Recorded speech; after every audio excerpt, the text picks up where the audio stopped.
All right, Bible and Daily Lifers. We are going through the whole Bible in a year. The whole Bible, and nothing but the Bible. We're going through the Bible in a year.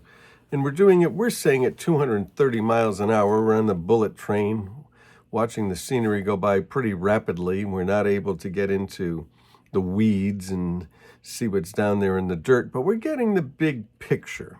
And so we are starting a new book of the Bible today.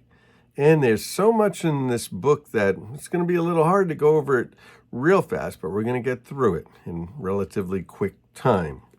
The book is 1 Samuel. And there is another book called 2 Samuel. Now, who wrote Samuel? Well, God, of course, was the author, but who were the writers? Who were the ones that wrote it down? I don't really know exactly who wrote down the book of Samuel. Now, these events in this book take maybe around 100 years. And we're rolling off of the period of the Judges. Well, let's go over the whole Bible so we can try to understand what's that period of the Judges. Well, the whole Bible begins with Genesis 1:1, God created the heavens and the earth. 1:26, he creates humanity. Chapter 3, the people fall. Chapter 12, he calls Abraham, and the whole world is going to be reconciled to God through the people that come from Abraham's family, Jesus. And so that family grows, and they end up in Egypt in slavery for 400 years, which brings us to the book of Exodus, when they come out of Egypt and they roam in the desert for 40 years, 11-day journey. Could have made it in a couple of weeks, but took them 40 years. They go into the land. In the first 5 books of Moses, Genesis, Exodus, Leviticus, Numbers, Deuteronomy, by the time we get to the end there, they are going into the land. And Joshua is going to lead them into the land. And they go in and they conquer and they take Canaan. They divide the land up between the 12 tribes of Israel. They settle in. It's sort of where the book of Joshua ends. With the conquest, they go in and they settle down and they're there. Well, they have some relative peace, and then we roll into the book of Judges, which takes us about 350 years, maybe 400 years or so. And they have no king. Their king is God. Their king is the Lord, the maker of heaven and earth. They're to obey him and to obey him only. And so what happens there is, as God is their king and they have no earthly kings and no earthly rulers, they rebel. And when they rebel, they cry out to God, and God hears them, and he sends a deliverer, often known as a judge, and the judge sets them free, and they have some peace for a little while in the land, and same thing happens all over again. When there's peace and prosperity, they fall away from God, and they get the consequences. They're conquered by their enemies. They cry out to God. God raises up a deliverer, also known as a judge, and he sets them free. In the various stories, the 10 or 12 judges that we're looking at or did look at. And it happens again and again. So now that period is over, the period where 350, 400 years or so, they have no king. 1 Samuel is going to roll around and they're going to get a king. They're going to get an earthly king. Now, God doesn't want them to get a king. He wants to be the one who rules over them, but consequently, they're going to get a king. And the story begins with the birth of a prophet. So the whole book, let's just a little bit of the overview of the book. The whole book is, 1 Samuel is the birth of Samuel, the prophet. Samuel the prophet is there when they ask for a king. Samuel the prophet is going to be there. He's going to sort of anoint the king. The first king is going to be Saul, and Saul is going to do pretty good, and then he's going to decline.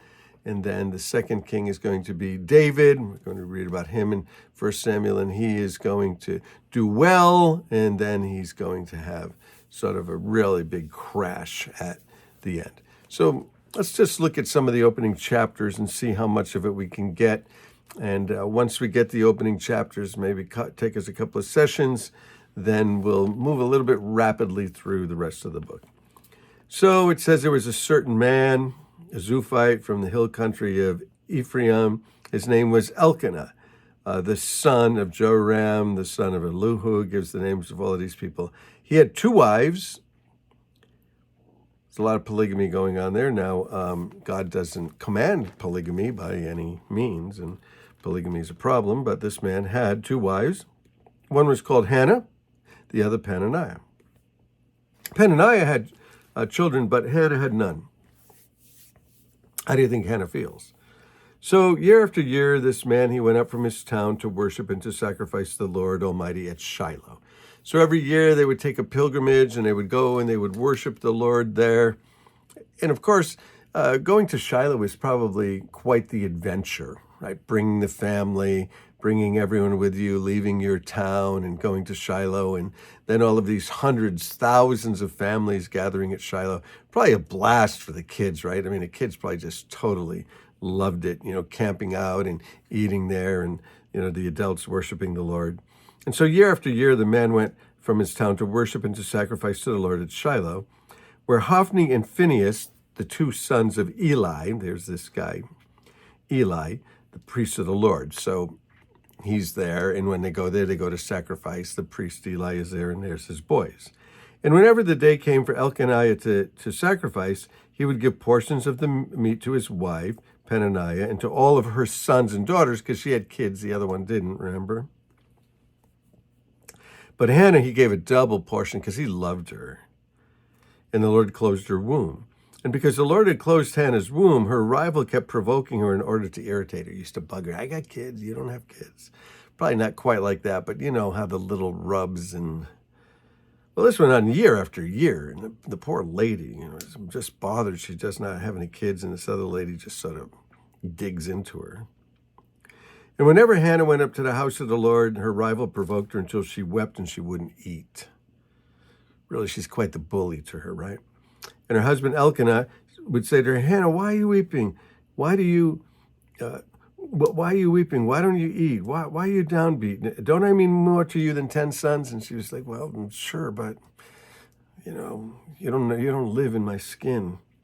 And once when they had finished eating and drinking at Shiloh, Hannah stood up. And Eli the priest was sitting in his chair by the doorpost in the Lord's house. And in her deep anguish, Hannah cried and prayed to the Lord, weeping bitterly.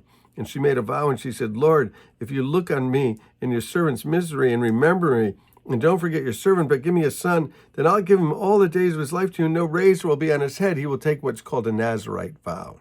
Not like a Nazarene, like coming from Nazareth, but a Nazirite vow. And what it meant was that you were set apart for the Lord all the days of your life. Certain things you didn't do.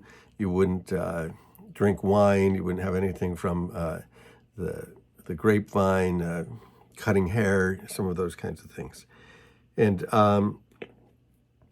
she kept praying to the Lord, and Eli observed her mouth, and he thought she was drunk. She was praying in her heart, and her lips were moving, but her voice wasn't heard, and Eli thought she was drunk. And he said, how long, you're going to keep getting drunk, put away your wine? And she said, no, that's not true. I'm a woman deeply troubled. I haven't been drinking. I'm pouring out my soul to God. And don't take me to be a wicked woman. I've been praying here in anguish. And Eli said, go in peace. May the Lord grant you what you've asked for. Wow. So he's going to pray that, and the prayer is going to get answered. She's going to have a child. And she said, may your servant find favor in your eyes. And then she went away and she ate something, and her face was no longer downcast. She's no longer depressed. Early the next morning, they rose, they worshiped the Lord, and they went back home. And Elkanah made love to his wife Hannah, and the Lord remembered her. In the course of time, she became pregnant, and she gave birth to a son, and she called that son Samuel. Now, what's going to happen next is when they go up the next time, you might be able to actually read it. When her husband Elkanah went with all the family to the annual sacrifice, Hannah didn't go. She said to her husband, after the boy's weaned, I'll take him and I'll present him before the Lord, and he'll live there always. She's going to dedicate this child that she wanted so desperately for so long. She's going to dedicate that child to the Lord and leave that child with Samuel, the prophet. And he said, do what seems best to you. Stay here until you've weaned him. And so she stayed home. And then as he was weaned, she took the boy with her, young as he was, along with a 3-year-old bull and an heifer and flour and a skin of wine. And she brought him to the house of the Lord at Shiloh. And when the bull had been sacrificed, they brought the boy to Eli. And she said to him, pardon me, Lord, as surely as you live, I'm the woman that stood here beside you praying to the Lord. I prayed for a child, and the Lord has granted what I asked. So now I give him to the Lord his whole life will be given over to the Lord, and he worshiped the Lord there. And then she prays this prayer, and she leaves the child there. She dedicates this child to the Lord, and she's going to leave him there eventually, right? So with Samuel. So with Eli, she leaves young Samuel with Eli. A lot of names get confusing.